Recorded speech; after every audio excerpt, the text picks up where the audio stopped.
Okay. So thanks everybody. It's going to be a hard talk to follow, to be fair, but I'll do my best. So I'm going to talk a bit about protecting outside the box, and I'll explain what that means. So everybody here has seen a diagram like this before in every security book you've ever come across. The idea of a castle as security and securing your network, right? With multiple layers of defense and so on in there. This is completely useless to everybody in this room, and I'll give you a reason why. First of all, none of you are probably defending medieval castles from attack, so it doesn't really apply. What you're defending is something like a server room or an enterprise of some description, right? And as horrific as that cabling is, imagine having to run Cat6 cable through a medieval castle, or what effect those walls would have on Wi-Fi, right? There's a reason Jeremy Irons always looks miserable in every movie that he's in. So what you're actually protecting is probably something a bit like this. You have a whole bunch of different sub-networks, you've got VPNs, core switches, cloud services, all that sort of jazz. And defending this is actually, it's tricky, but there's no kind of traditional perimeters like we talked about in a castle scenario, right? But you can still do defense in depth, and you can do isolation and segmentation and a whole bunch of things to deal with that. And luckily, there's a ton of solutions for all of this sort of stuff, for the traditional attacks, right? There's even vendors that will cover all of that stuff and have some of the most attractive presenters this side of Brian Honan. Just pointing that out there. This is literally the only product placement I'm doing the whole thing. But you probably have a pretty good grasp of all this stuff, or at least you maybe haven't deployed it all, but you know what it is and you know how it exists. I'm going to focus on the stuff that none of this covers. Right, so different attack scenarios that you mightn't have in your kind of security models. So we'd start off with this one, our first kind of non-traditional thing that your security model probably doesn't fully cover. So quick show of hands, who here has worked from home in the last month? Right, now keep your hands up if you were genuinely working from home as opposed to working from home. Okay, all right, fair enough. So your work environment probably looks something similar to this. You get up in the morning, you jump on the Wi-Fi, fire up the VPN into the office network, and away you go, right? And what you don't realize is you're sitting in an InfoSec team's worst nightmare. I'll explain why. First, quick tangent. If you remember Bring Your Own Device, so Bring Your Own Device was a major trend in around 2012, was when it kind of peaked. And essentially, the problem there was you had stupid humans, or valued employees, as they're also known, bringing whatever they wanted from their homes into the office, and you had to deal with that. And now we've since solved that, right? We figured out there is no perimeters, and you use network segmentation, zero trust networks, all that kind of thing. That house is essentially Bring Your Own Device in reverse. So instead of people bringing stuff from their home into your network, they're bringing your network into their home. And that is a nightmare for a couple of reasons, and I'll go through them why. First of all, that camera came from China. It hasn't had a firmware upgrade in 5 years. The default login password is admin, and it's currently controlled by a Mirai-based botnet and a script kiddie called Chad. So Chad likes to look at your employees through that webcam while they're doing their daily business, sort of preparing for the day when he wants to become a more valued member of society. This router over here, otherwise known as the device that all of the traffic between your employee and your network goes over, that's also horribly compromised. Right? Now that is less of an issue for two reasons. The first is because you're all good at security, you insist that your employees use VPN for everything that they access in your network. And nobody here has like webmail exposed publicly to the internet or anything like that, right? And the second reason is the router doesn't really care about your employee because it's too busy mining cryptocurrency. So that's amazing. Then you've got these two devices. You have a Sonos speaker and you have an Alexa. So quick show of hands, who here has an Alexa, Google Home, any sort of smart speaker? A few people. Does anybody have them in their corporate environments? No? Okay, that's a good thing. And I'll explain why. So what's the worst that can happen with these things? Well, you can get situations like this. Let me play. Click. No. Anyway. Is that going to play? There we go. And you can't hear it. Well, what essentially happened was the Sonos speaker said, Alexa, what time is it? And the Alexa perfectly answered back to the Sonos speaker. So we essentially figured out ways to hack the Sonos speaker or Bose speakers to do the exact same thing, and then play commands to the Google Home or Alexa that is in listening range. Now, asking the time isn't exactly critical, but you could do something like, Alexa, open the smart lock, and the front door pops open. Or Alexa, and then any of the various skills they have installed to talk to their various different cloud services. So we released a paper on this earlier this year, looking at kind of what attack scenarios can you put around that. We found that these smart speakers, they have APIs in place that let you, for God knows what reason, play an MP3 file from anywhere on the internet, and all you need to do is, there's no authentication, you just need to know the IP of the Sonos speaker, and you can make it play stuff. So we've crafted MP3s and then played them at remote locations. And to find the Sonos speakers is easy. So we just partnered with Shodan. We got them to scan the internet for all of the Sonos and Bose speakers they could find, which at the time was about 4,000. It's about 5,000 or nearly 6,000. And that's because these lovely devices, like many IoT devices, actually use UPnP to punch a hole straight through your home router and put themselves publicly on the internet. Again, your router doesn't care. It's actually stopped mining cryptocurrency and it's currently DDoSing a Minecraft server. But either way, worse than this is the fact that they also expose on port 1400 a whole ton of really interesting debug information, which again, you can publicly access from anywhere on the internet. So, for example, one of these menus shows all of the devices on the home network, so and the names, and the IP addresses, so like Bob's iPhone or work laptop and all of that kind of thing you can see. Another one in there shows all the connected services, and the logins and hashed passwords for like Spotify, Last.fm, whatever music services you use. Now, the reason that's bad is, as anyone in the CTF room will tell you, to treat the security of a hash password with a grain of salt. Salt, hash, that joke? Okay, sorry. But the reason for that is password reuse. We see it in so many attacks that we've seen against customers and so on, that the reason was they shared a work password with their personal Gmail accounts and Spotify accounts and so on. So cracking those passwords can actually get you the credentials you need to start going after the work network. And it actually is even easier for the attacker because you don't even need to crack the passwords. At the time we took, there was 4,000 devices when we did it, and of them 1,300, we got 1,300 different email addresses that we could pull off the actual the open debug information. We then ran them through Have I Been Pwned using Multigo to see were they in public breaches, and a ton of them are in big breaches like LinkedIn, Adobe, Dailymotion, all of these databases that are very easy for any attacker to download and get. So the attacker actually has plain text versions of these passwords in most cases. And even if they've changed the password, people tend to do it from change me 1 to change me 2 and change me 3, so you can figure it out and get in. Another thing that we found, it exposes all the Wi-Fi networks that are in range. I'll explain why that's a bad thing later. One fun thing that came from that in the research was trying to decide which SSIDs we were going to put into the paper that we thought were funny and not horrifically, bad and couldn't go in there. My favorite one is probably Pretty Fly for a Wi-Fi. That one's kind of cool. So back to the team, or back to the house. So all of my team are remote, including myself, right? And we all have similar setups to this. Because we're all techies, some people might have Alexas, some people might have Google Homes, or they all have IoT devices on their network because they're techies, and that's kind of what we do. And what's really interesting is the voice commands from things like Google and Amazon are all stored permanently. So if you log into your Google account or your Amazon account, you can see all the past history. And it's especially bad in the case of Google because you will regularly in work meetings use Google as a noun, right? So I Googled something yesterday. And it's surprising how often a device will pick that up as OK Google. And then the next about 10 seconds of what you say is permanently recorded on Google servers. So if you can get into that, you can see all that stuff. Actually, within our team, we have a small hobby of saying Alexa followed by horrible things. To see can we get our teammates on no-fly lists. So Alexa, order Semtex from Amazon. So actually, small thing, if you do that, it'll normally add, there's a CD by an artist called DJ Semtex, and it adds that to the cart, which is interesting. They don't sell actual Semtex on Amazon.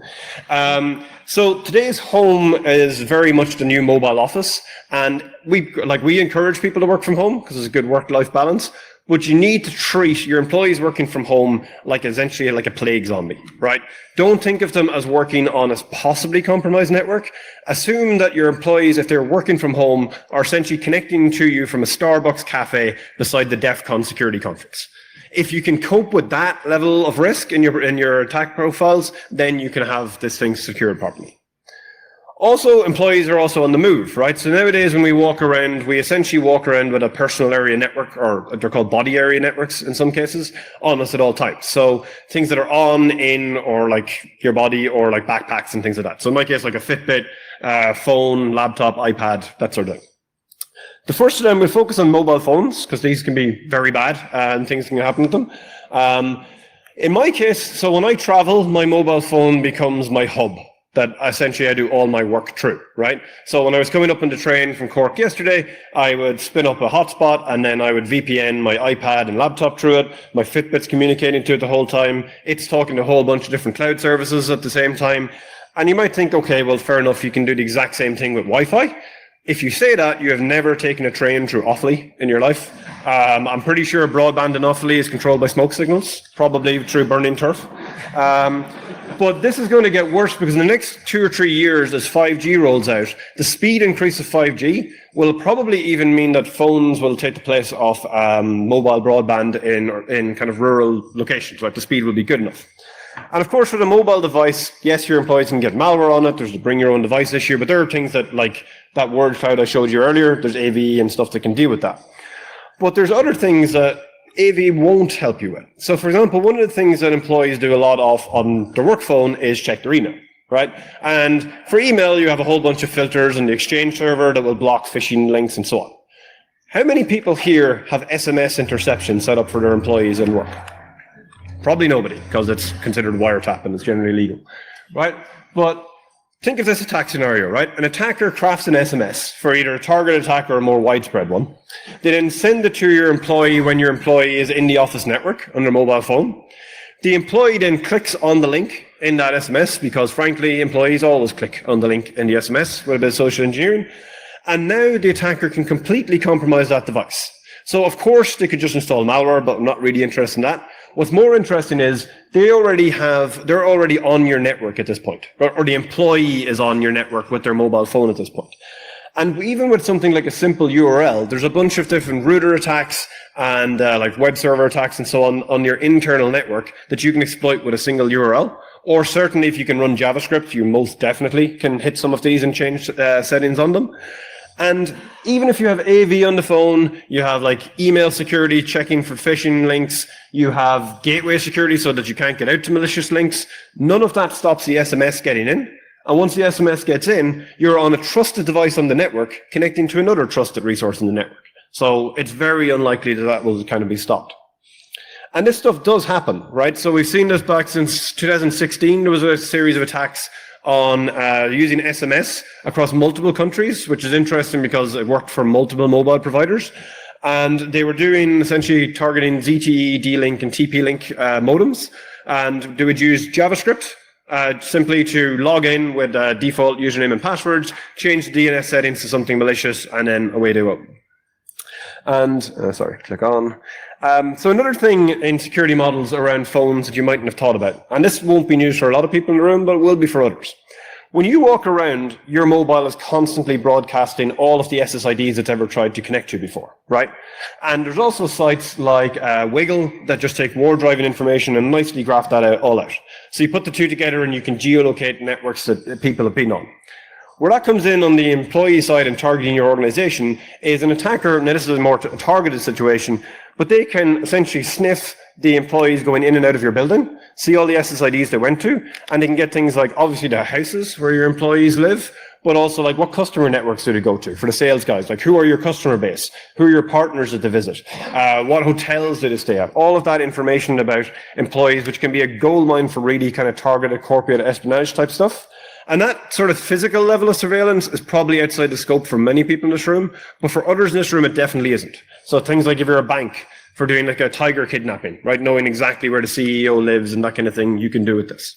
And that's also, we did that in the Sonos case. If you remember the Wi-Fi from the Sonos, that particular Sonos was at that exact house, where is it? Here in Zurich in Switzerland, so we could figure out exactly where these people were. This is luckily dying out because iOS 10 and Android 8 now randomize the MAC address when you're doing that SSID scanning, which is good. But it doesn't really matter when you're targeting a company because you mightn't care about the individuals. You just care about the overall data.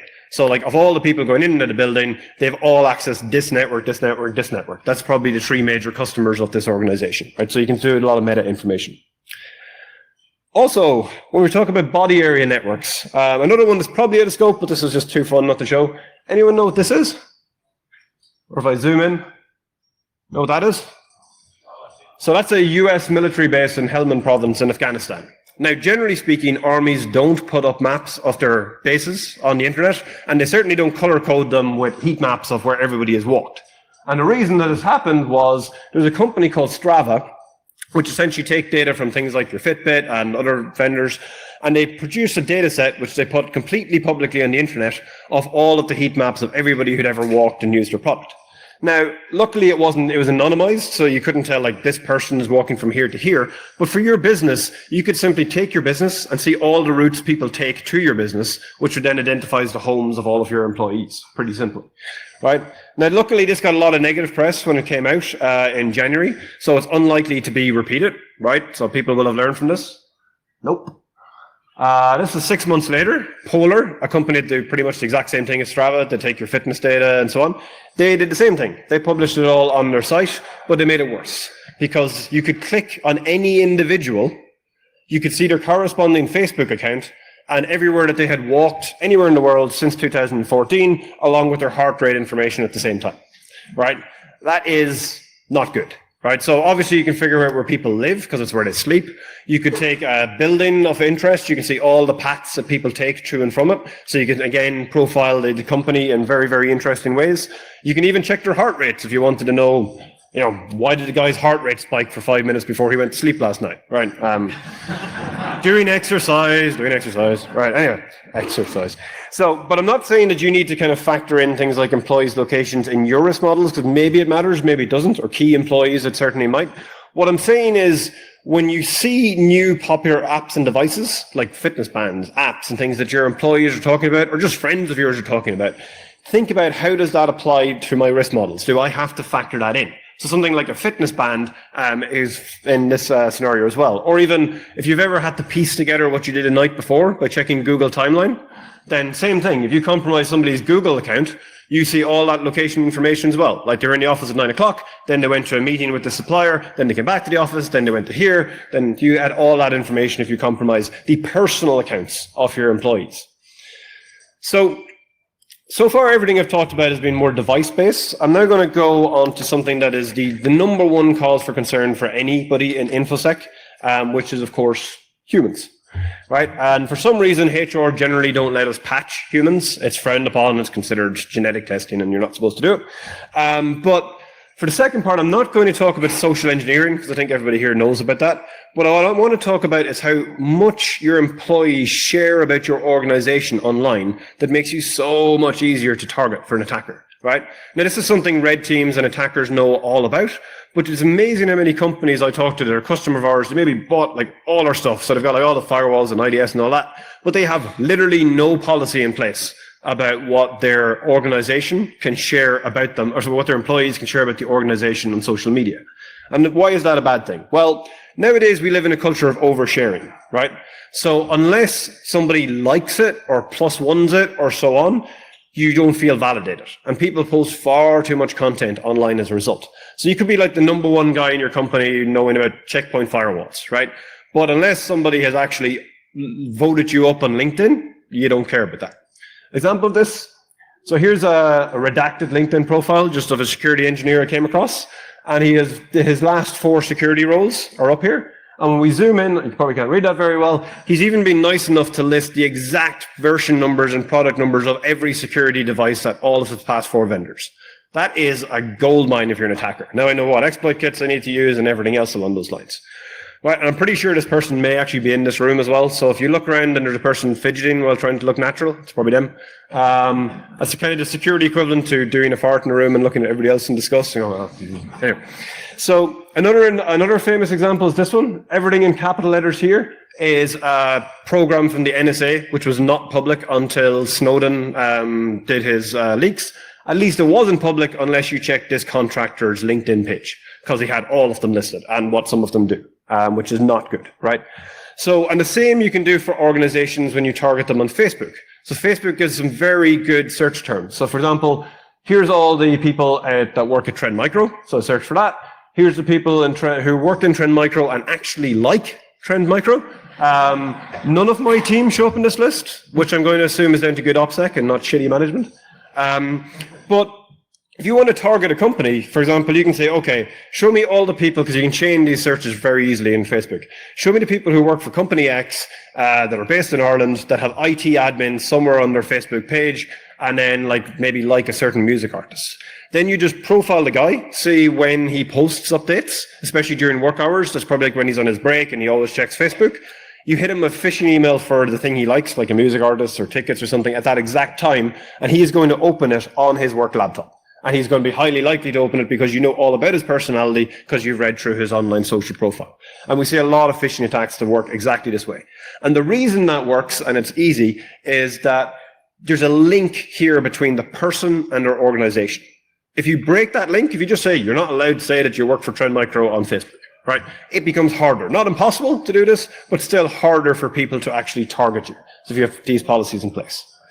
And another area we looked at when we did this research was actually dating sites. So you might think, okay, like LinkedIn is professional data, right? So that's always going to be linked to your company in some way.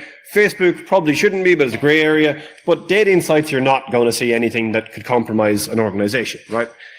You'd be surprised. So we set out with 2 questions when we did this research. The first was, if we have a targeted interest, like the CFO for a company that you wanted to hack, could you find them on a dating profile? And that's assuming that they have a dating profile, right? And then also, if there's a dating profile, can you work from that backwards and find somebody's more professional information, like their LinkedIn page and so on? And the answer in both cases is absolutely yes, you can. So the reason for that is, and this shouldn't be surprising, the search engines on dating sites are incredible. You can get down to, I want to see somebody who's 6'2", in Cork, with brown hair, works in IT, earns this amount of money per year, et cetera, et cetera. So you can, from somebody's LinkedIn profile, you will zero in on their dating profiles in about 5 minutes. We never fail to find somebody if they had an actual dating profile doing this. Going the opposite way is actually surprisingly easy as well, because people regularly put up where they work on their dating profiles. Now you think, why the hell would you do that? But we're humans. We're trying to, it's like, imagine David Attenborough going on about attracting a mate, right? You're trying to portray yourself as good looking as possible, having like a really good job and something and so on and so forth. So people will regularly actually tell you what they do. And if you start interacting with them, they will gladly tell you all about their job and what they work at and everything else. So finding people in these associated with a company is very easy. Exploiting them is also easy. We set up a number of accounts, and what we did was we checked, could we send malicious URLs from account to account, like phishing URLs, exploit kit URLs, and so on. Nothing blocked. Absolutely nothing blocked. So it's very easy to phish people through these as well. One of the important things when you're doing any research on the dating side is location. Because at the end of the day, it doesn't make sense for an app to suggest to me somebody in New Zealand if I'm based in Dublin, right? It's kind of hard to hook up with somebody on the other side of the planet. But if you use Android emulators, it's very easy to use GPS spoofing. You just say, I am at this location, and all the apps will pick it up, and then you can target. So you put the location exactly on the office building that you're targeting, and then any dating profiles within range, which is all the employees, are going to show up on there, right? And you can actually do some really cool research by a different company called Include Security, where they use this to triangulate the exact position of people. So what they would do is to just keep moving their fake GPS around and see when the person dropped out of range. And then you do that from multiple positions and eventually find out exactly where they are in the world. And you can track them in real time with this as well, with some of the dating apps. As they move around, you can track them, which is, again, a personal app that your employees are using that can be used against you. So in our setup, what we did was we set up honey traps. And by honey traps, I don't mean something bad happening to Winnie the Pooh. I mean attractive looking profiles on dating apps that people were likely to interact with in some way, shape, or form. So we had 3 main categories. We had ones that were very obviously fake, like Dr. McStudmuffin and Honey Von Trapp. Then we had, they still got lots of people connecting to them, it's amazing. Then we had some that were like attractive looking people, right? Realistic, but like attractive looking people. And then we also had a control group of like 3s, 4s, 5s at absolute best, right? So people that nobody is going to want to interact with. I know that's harsh, but it worked, right? The goal was to see, are these things widespread attacks that just hit everybody, or are they, more targeted in nature? And at least in our case, so for example, if you were to do a target attack, you could make it, if I wanted to target Brian, you could change Honey Von Trapp's profile to something a bit more specific. This is male lady seeks person to share sudden surge of hope followed by crushing feeling of despair in and around 3rd weekend in September, right? So that would probably work. Brian's happily married, but anyhow, right? So target attacks like this do happen on dating platforms. For example, the Israeli Defense Force was targeted by pro-Hamas hackers in 2017 for this exact same purpose. And they even convinced a lot of them to install an app on their like their work phone, right? That for the purposes of sharing photos and videos anonymously with that person. And of course, the app was a backdoor, and then it had a backdoor into the network and so on. And also, this type of research has some really interesting side effects. You learn some great chat-up lines when you hang out in dating sites for a couple of weeks. Here's two. You can try it later on at the bar if you want to see if that works. The second interesting side effect is if you need to interact with somebody on a dating site, you have to be both attractive to them and you have to like them first. There has to be a two-way connection, and then you can start talking and hitting them with URLs and all that kind of thing. So what we did was we divided up the groups among our team, and essentially I got two. I had a JDate, which is a site for single Jewish people looking mostly for long-term relationships, and then I got Grindr, which is not that. So it's also a very, very understanding, because I used to like update the profiles at night, right? Because I have to like the people so they potentially like me. And I would normally do it with a very understanding wife who has their husband sitting beside them in bed, swiping through Jewish ladies' profiles and occasional pictures of the male anatomy, right? So that's kind of weird. So just to recap and finish up, explains that most of you will have a lockdown network already in your organization through all the stuff that we talked about so far. Or at least you know how to do it. You mightn't have the budget for it, but you can work on it. What I wanted to help you do is think a little bit beyond that, right? So we talked about a lot of different device attacks and kind of people profiling attacks that can be used against an organization. Some were maybe too targeted for your risk models, but others are definitely more widespread, like the use of certain IoT devices. People working from home is going to be a big major issue for security in the next couple of years. And the goal here is whenever you see like a new app or device or stuff that people are talking about, not just your employees, but just like the world starts talking about, think to yourself, how can this be used, even if it's a personal app, against my organization? And that's what I want to try and get across to you today. So hope everybody found at least one thing useful in there that you didn't think about before. If you seriously disagree with some of the comments that I had, I'm more than happy for you to tell me about it, and you can buy me a beer at the bar later on. Just please do swipe right first. So thanks very much.